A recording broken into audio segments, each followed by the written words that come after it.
Hi, my name is Matthew Byrne, and I'm a PhD candidate here at the University of Michigan's Plasmadynamics and Electric Propulsion Lab.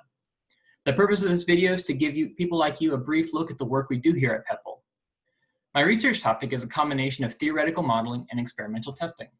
The goal of my work is to develop a method to predict how much erosion will occur on a spacecraft surface due to electric propulsion devices like Hall thrusters.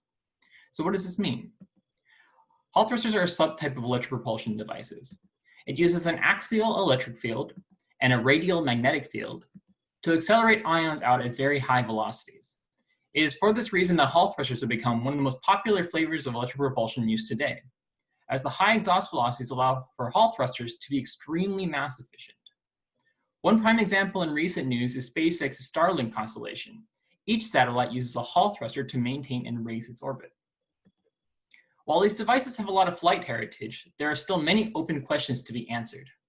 One such question is the effect of the thruster's plume has on spacecraft surfaces, as there are some evidence that a non-negligible amount of ions can make their way back to the spacecraft. For instance, if we look at the solar panel, if an ion of sufficient energy impacts the panel, it can cause damage to the surface through sputtering.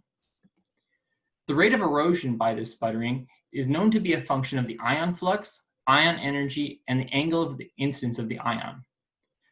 So it can be predicted if we can determine the values of these parameters.